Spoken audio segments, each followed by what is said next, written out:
సంధ్యా theatre తొక్కిసలాట ఘటనలో అల్లు అర్జున్ ను పోలీసులు తమదైన శైలిలో కీలక ప్రశ్నలు వేసి సమాధానాలు రాబట్టినట్లుగా తెలుస్తోంది. దాదాపుగా 3.5 గంటల పాటు వివిధ అంశాలపై ప్రశ్నించారు.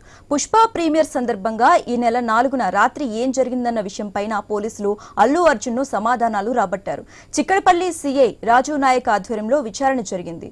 ఏసీపీ డీసీపీలు కూడా విచారణ బృందంలో ఉన్నారు. అల్లు అర్జున్ చెప్పే ప్రతి మాటలను రికార్డు చేశారు. అల్లు అర్జున్ కు ప్రధానంగా 18 ప్రశ్నలు సంధించినట్టు తెలుస్తోంది. వాటికి అనుబంధంగా ఇతర విషయాలను కూడా తెలుసుకున్నట్లుగా సమాచారం.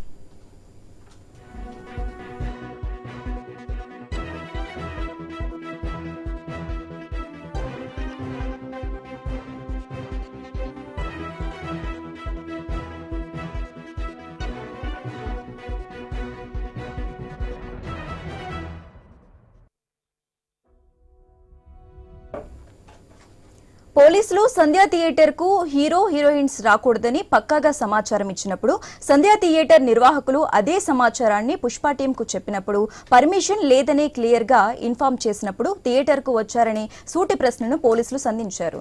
పైగా రోడ్ షో ఎందుకు చేశారని నిలదీశారు. దీనికి అల్లు అర్జున్ తనకు అనుమతి లేదన్న విషయం తెలియదని చెప్పినట్లుగా తెలుస్తోంది. పోలీసులే రూట్ క్లియర్ చేయడంతో అనుమతి ఉందనుకున్నారని ఆయన చెప్పారన్న టాక్ వినిపిస్తోంది.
రేవతి చనిపోయిందన్న విషయంపై రెండో ప్రశ్నను పోలీసులు గట్టిగా అడిగినట్లు తెలుస్తోంది.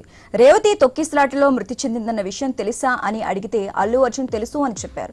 కానీ తరువాతి రోజే తనకు తెలిసినట్టు ఎందుకు చెప్పారని స్ట్రైట్ ఫార్వర్డ్ క్వశ్చన్ వేసినట్టు సమాచారం. అయితే తనకు థియేటర్లో పోలీసులు కలవలేదని అల్లు అర్జున్ మరోసారి చెప్పినట్టు తెలుస్తోంది. రేవతి చనిపోయిందని, ఆమె కొడుకు చావు బతుకుల్లో ఉన్నాడని, వెంటనే థియేటర్ నుంచి వెళ్లిపోవాలని ఏసీపీ అలాగే డీసీపీ మీ వద్దకు వచ్చి చెప్పారా లేదా అని అర్జున్ పోలీసులు గట్టిగానే అడిగారు. అయితే తన వద్దకు ఏ పోలీసు రాలేదని, తనకేం చెప్పలేదని అర్జున్ ఆన్సర్ ఇచ్చినట్టు తెలిసింది. తాను ప్రెస్ మీట్ లో చెప్పిన విషయానికే కట్టుబడి ఉన్నానని చెప్పినట్టు సమాచారం.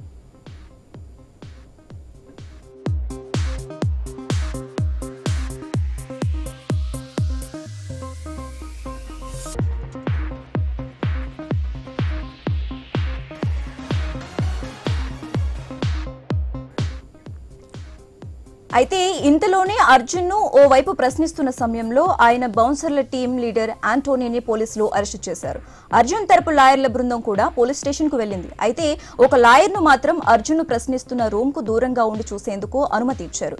పోలీసులు అడిగిన ప్రశ్నలు, దానికి అర్జున్ ఇచ్చిన సమాధానాలపై ఆయన లీగల్ టీం రివ్యూ చేసి పోలీసులు ఏమైనా కొత్త అభియోగాలు మోపేందుకు అవకాశం ఇచ్చామా అన్న అంశంపై పరిశీలన చేసి తదుపరి వ్యూహం ఖరారు చేసుకునే అవకాశం ఉంది. హైకోర్టు ఆదేశాల మేరకు దిగువ కోర్టులో బెయిల్ కోసం అల్లు అర్జున్ పిటిషన్ వేసుకోవాల్సి ఉంది. వారం అయిపోయినా ఇంకా పిటిషన్ దాఖలు చేయలేదు.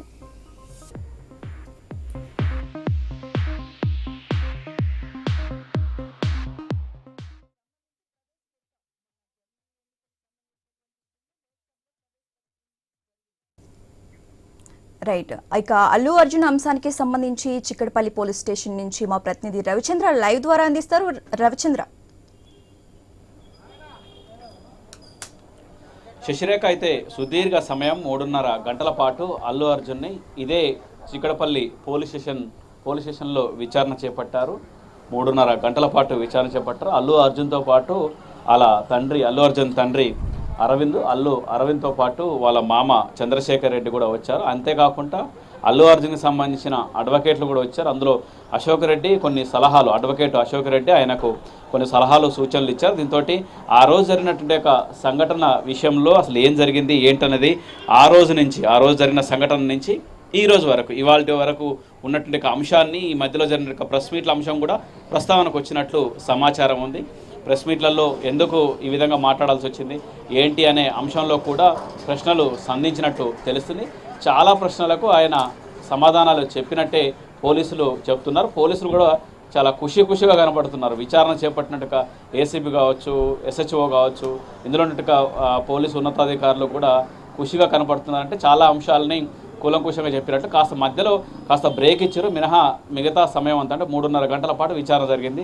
మధ్యలో అల్లు అరవింద్ అంతోపాటు వాళ్ళ మామ చంద్రశేఖర్ రెడ్డి వాళ్ళు కర్డ్ రైస్ తిన్నారు. అయితే ఈయన మాత్రం లంచ్ చేయడానికి ఒప్పుకోకపోవడంతో బిస్కెట్లతో సరిపెట్టినట్టు కూడా సమాచారం. అంటే మధ్యలో ఆ టీ బ్రేక్ కూడా కాస్త ఇచ్చి ఆ తర్వాత కూడా మళ్ళీ విచారణ మొదలుపెట్టారని చెప్పుకోవచ్చు. అయితే ఆ రోజు జరిగినట్టుగా సంఘటన విషయంలో ఎక్కువగా ఫోకస్ పెట్టారు. ఒక మహిళ చనిపోవడానికి కారకులు మీరే కావటం, అంటే మీరు రావటం వల్ల జరిగింది ఈ సంఘటన. మిగతా థియేటర్ల దగ్గర కూడా ఎక్కడ ఇలాంటి సంఘటనలు జరగలేదు. ఆ రోజు ఇలాంటి చాలా క్రౌడ్ ఉంది. మిగతా థియేటర్లో కూడా జనాలు ప్రేక్షకులు వచ్చినప్పటికీ సంధ్య థియేటర్లో మాత్రమే ఈ సంఘటన చోటు చేసుకుని ఒకరు చనిపోయి మరొకరు తీవ్ర గాయాలు కావడానికి కారణం మీరే అంటూ ఈ విధంగా ప్రశ్నించారు. అంతే ఇదే సమయంలో అడ్వకేట్లు కూడా కొంత సలహాలు సూచనలు కూడా బన్నీకి ఇచ్చారు, అల్లు అర్జున్కి ఇచ్చారు. ఆయన కూడా చెప్పేది ఏంటంటే అడ్వకేట్స్ లీగల్గా వాళ్ళు చెప్పేది ఏంటంటే ఇందులో మనకు వచ్చినట్టుగా సమాచారం ఏంటంటే ఒకవేళ అక్కడ జరిగింది తొక్కిసలాట జరిగింది అంటున్నారు.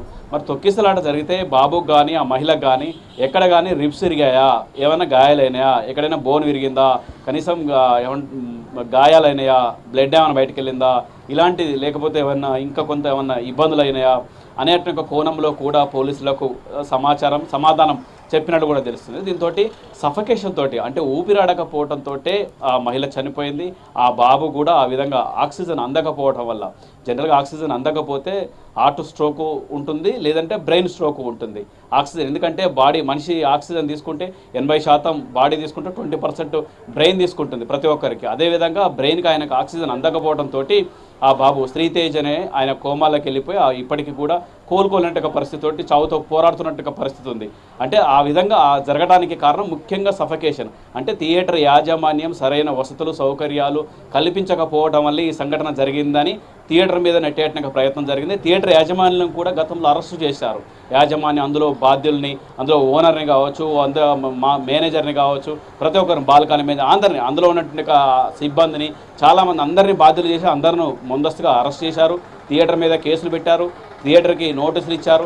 థియేటర్లో యాజమాన్యం వల్లనే ఈ మరణానికి కారణమంటూ అటు చెప్పారు, ఇటు అల్లు అర్జున్ రావడం వల్ల కూడా మరణమని చెప్పుకోవచ్చు.